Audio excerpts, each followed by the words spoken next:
Mr. Speaker, it seems as though propaganda is making the rounds again.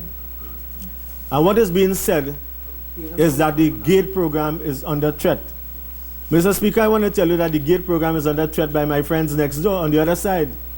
Because I was here a few months ago, and I was invited by the leader to contribute to the debate here. And the motion that was placed before this House was the GATE program, the government assistance for tertiary education. Yes. And I had to say immediately that we are debating the wrong item here, this issue. The GATE program stands for the government assistance for tuition expenses. And let me say that it followed and predicated on its original platform of the UNC in its previous incarnation, the innovative program of dollar for dollar.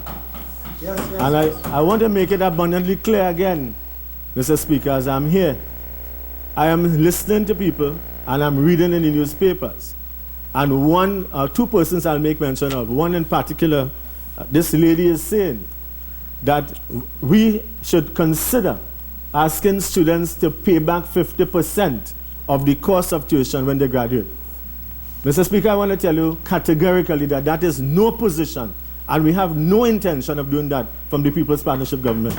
We will continue to support the government assistance for tuition expenses at the undergraduate level 100%, at the postgraduate level 50%, and the postgraduate here meaning at the master's and doctoral levels.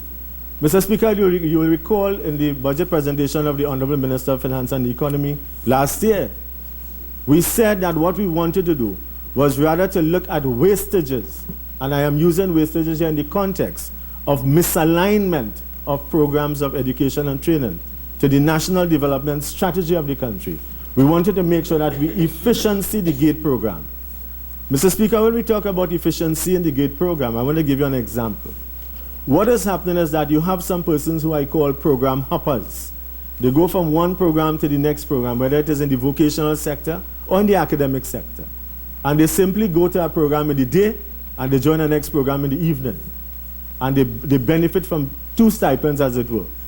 The Cabinet of Trinidad and Tobago has approved a new initiative called the GATE e-Services Project. And that is going to ensure that we have real-time data for every student in the tertiary sector. Mr. Speaker, as we engage in this discussion here today, the Honorable Minister of Finance and the Economy will have told you in his budget presentation that we are approximately 59,000 persons now in the tertiary sector. Mr. Speaker, I'm pleased to say that this government, when we came into office in 2010, we made a commitment that by 2015, we are going to move towards a target of 60% in the tertiary sector. And I want to tell you, Mr. Speaker, I have great news to tell this country, that we are almost to that point, and I am convinced that by 2015, we will meet that target, if not exceed it. That's a commitment we have.